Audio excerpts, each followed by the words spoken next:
50 Sacred Pleasure Secrets. Hi, my name is Girisha, Andrea, and this is the next episode, the solo episode. And what I want to share with you, that I forget about what pleasure felt like. I want to share a story of disconnectedness and also how I came home in my sacred temple of my body. So today I really want to share something I never used to admit or not even to myself. And there was a time when I couldn't remember what pleasure felt like. Not just sexual pleasure, but joy, softness, aliveness in my body. Everything was gone, and I didn't lose it all at once. And it happened slowly over time and also invisibly. And I didn't even notice I was missing until something cracked open. So what I remember I remembered the shame. I remembered a lot of physical pain. I remembered a lot of cry, and I also had to cry silently. And partially it started with my dad. And what I remember that it was very interesting that I don't remember what was before that. I just remembered this deep pain, not just physically, not just emotionally, but also kind of like deeply in my soul. And I have memories, just kind of like not just flashbacks, but somehow just moments when I was on my knees in front of the heater, and the door was the window was up there, and I was just kind of like scrolling down, and I just wanted to be invisible. When I was crying or I had any voices or noise, then I also started to feel deeper pain. And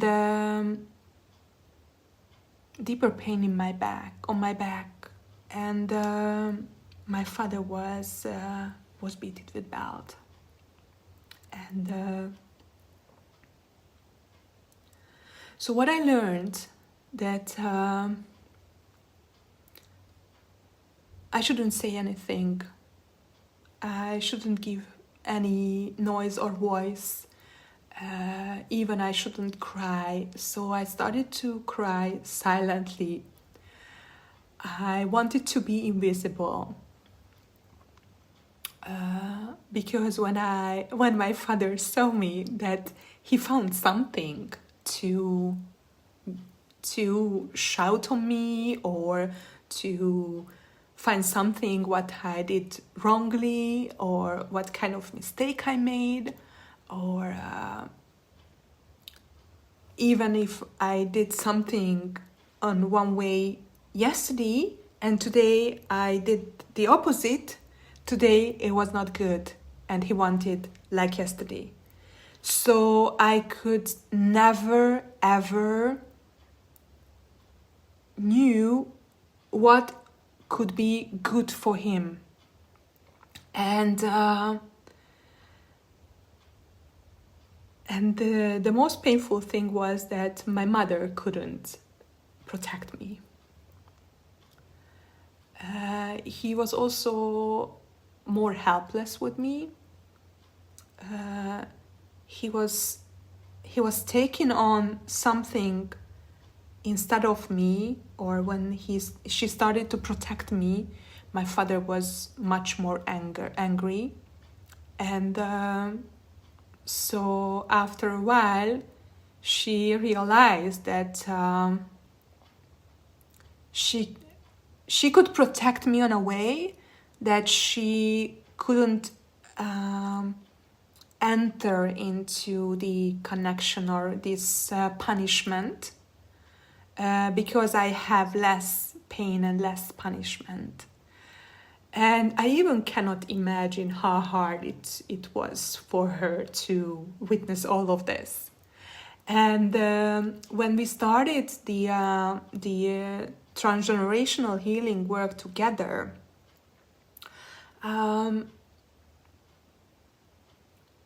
she just told me that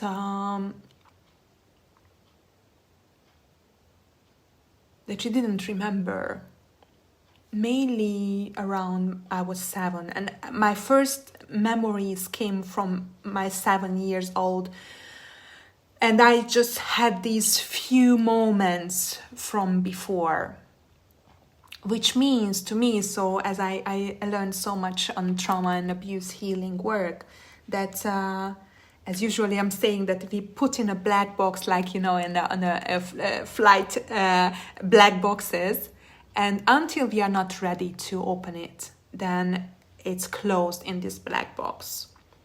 And when I started to unfold and I started to heal these body memories, then it was very interesting how my relationship started to shift with my mom, and also started to shift with my father. And I just mentioned a few minutes ago that it was something when I, you know, the shame in my body, what I received from my father. But recently, I kind of like 5 years ago, I realized that I had much more abuse memories and traumas from my brother. And it happened that 5 years ago, my brother asked my help for healing, and we went together to a healing retreat, and there I have never realized in this way so clearly that I'm so scared from him. And I was scared much more, and it was absolutely unconscious before. So I was scared much more from him than from my father. And, you know, the puzzle pieces came together that I was 4 when my brother was born. And, you know, I was a big sister, so I was taking care of him. And, but he was very strong. And I was, you know, because of all of these stories, and, you know, it started with my dad before. So I scared. I was silenced. I felt that I was weak. So therefore, my brother was very strong, even he was around 1 year old or something. And then he started to beat me. He started to bite me, bite my skin, bite my back. So something similar happened. So it was not seen in front. When I was looking at the mirror, I couldn't see that. It was, you know, in my back. It was kind of like hidden. It was not seen by my eyes, but I just felt the pain. And inside, I felt the shame. And several times, and that time, you know, in the 70s, the domestic abuse was not even the word abuse was not in the common sense, and especially not in Hungary. And so therefore, me and my mom were suffering so much in silence, kind of like sometimes just creating peace. My mom usually said that, you know, I just wanted to make peace.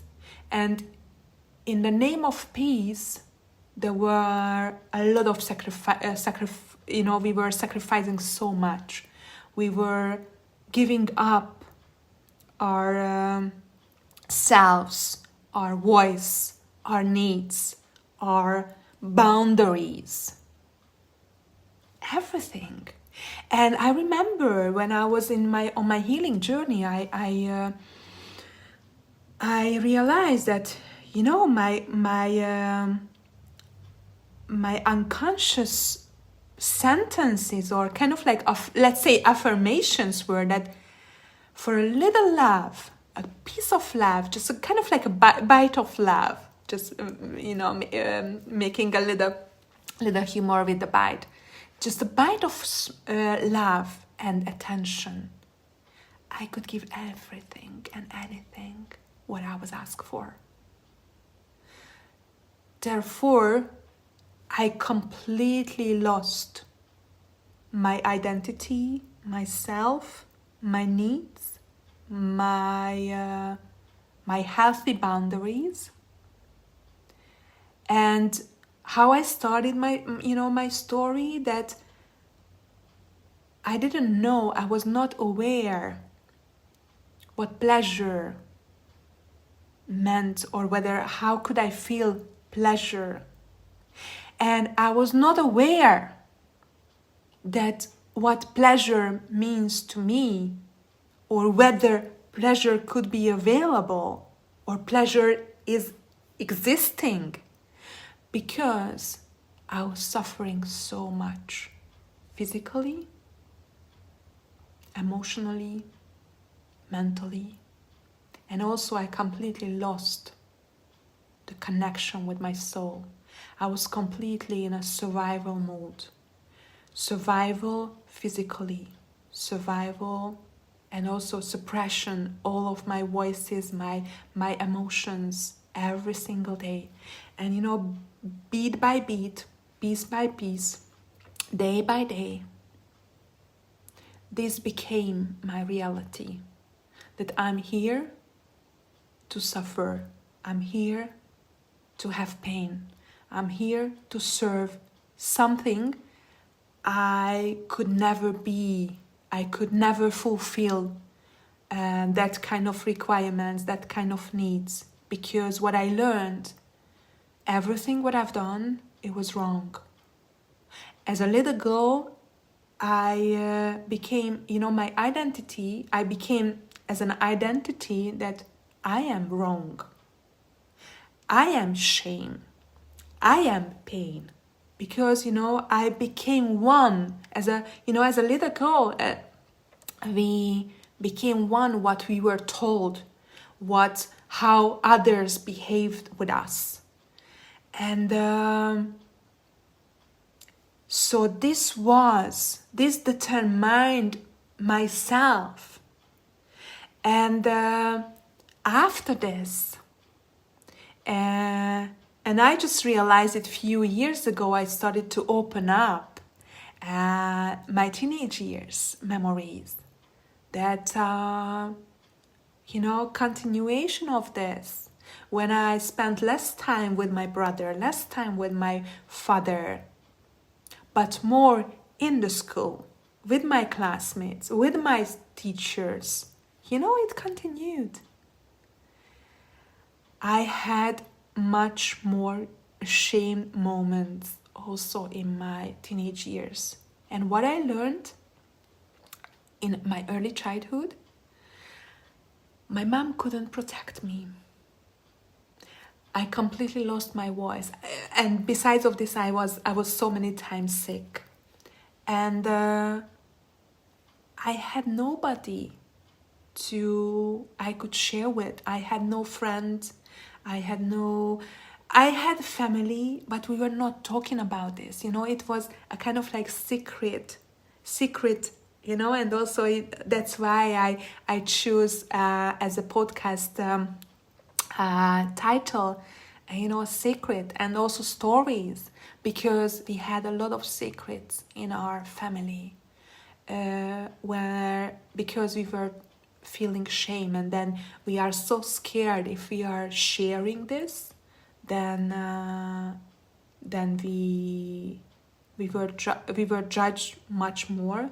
We were criticized. We would be judged much more, criticized more, and also others who before accepted us finally, or loved us finally after all of these stories and history, then they wouldn't give us that, that wouldn't see us in a way we wanted to be seen. And there are so many angles of this story. And, by episodes, I will also share with you different angles, because there is also that being seen and loved, and also how I can get back my voice, how I can heal, how I could heal my body, and also how I could open up, because all of this just kind of as a conclusion of this, and then this, as I mentioned, this, I became one with all of this, and I believed that this is my life, to be ashamed all kinds of ways, and then also the continuation of this, as I believed all of this, I started, if no one was around me, then definitely I started to criticize myself, I started to judge myself, I started to abuse myself on various different ways. And because this is what I learned, and also that I wanted to, this was, I learned, this became how I started to work, and also this is how I thought that my life is only this.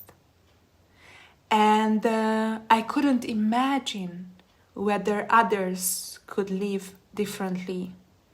And for 30 years, I had no clue that I could also live my life connecting with my body completely differently. And, on top of this, I also chose a relationship who continued all of these judgments on a different way, a completely different way. So I couldn't recognize the pattern, and I was still unconscious about so many things. And when my relationship ended, then I started to discover that, and unfold all of this. That, oh my gosh, that could be something different. And all of this, the pieces of this story was kind of like creating a bubble, creating a wall around me. And the wall absolutely disconnected me from having pleasure, to know what pleasure means, whether my body is capable for laughter, for joy, for pleasure, for orgasm. Sometimes I had pieces, but most of the time I was completely in a numbness, a pain, a shame. I was who made always mistakes, who was always a wrong person. At the end, everything turned in a way that I was the responsible for everything. Why things went wrong, and so this became absolutely my personality, my identity.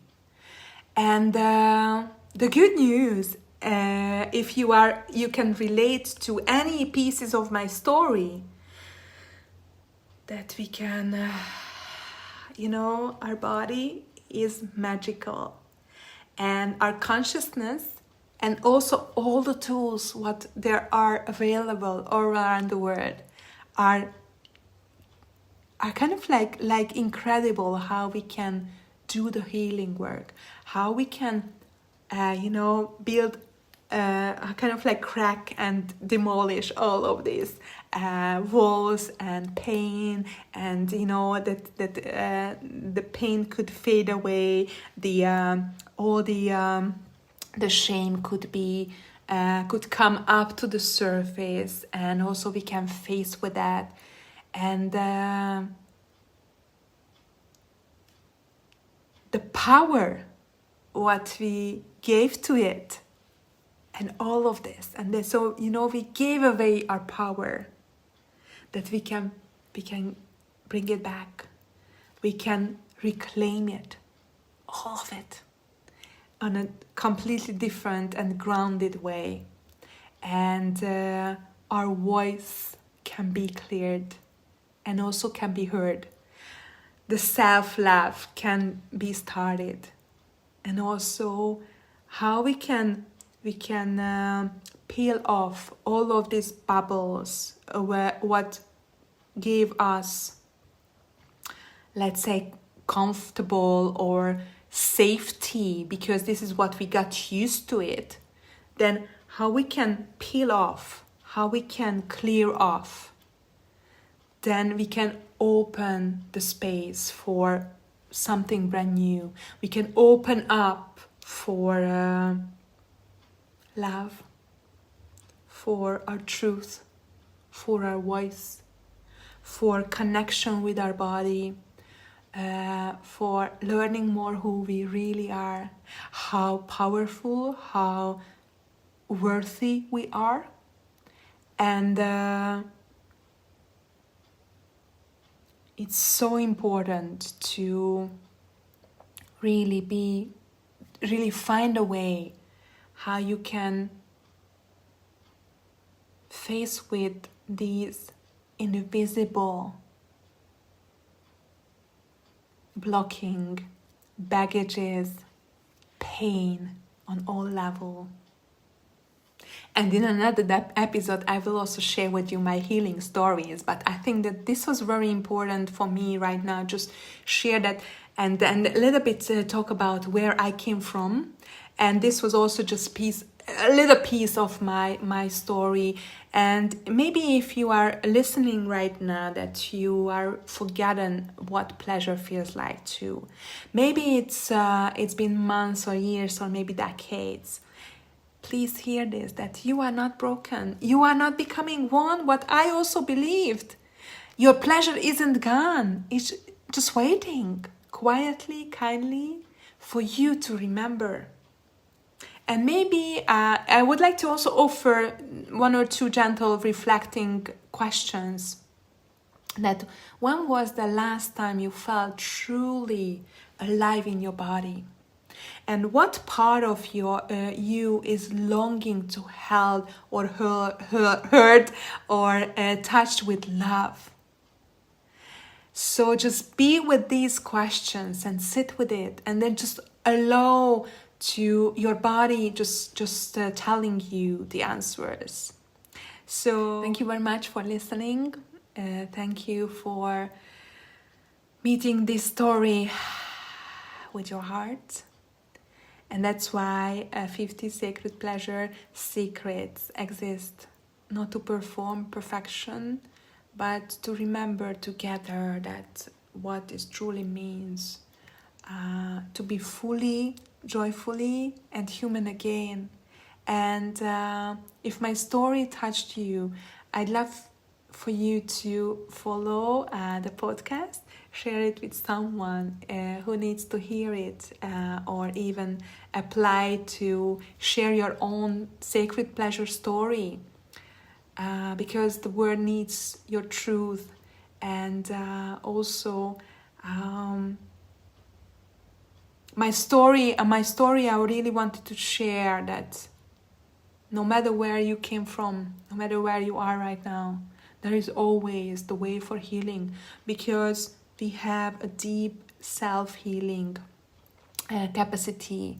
And for this kind of deep wounds, deep traumas and abuses, we need help. We cannot do it by ourselves. So because for healing, we need to feel safe. And as we haven't learned what to feel safe and how to feel safe in our body, in our environment with other persons, because we learned safety in a way what was in the unsecured, uncertain, and painful and abusive environment. Therefore, we need to rewrite this pattern. We need to rewrite rewrite in all levels inside of us. Therefore, we need someone who could hold space for us for our deep healing work. And that's why I'm here, showing the way that everything is possible. All kinds of healing work and modalities are available. And if you feel that you are ready for the healing work, you have to know I'm here for you. I'm here holding space for you, for your healing and transformation. So if this story moved you and inspired you, then don't forget to subscribe and also leave a review and also share who needs to hear this message today. And don't forget, pleasure isn't a luxury. Pleasure is your birthright.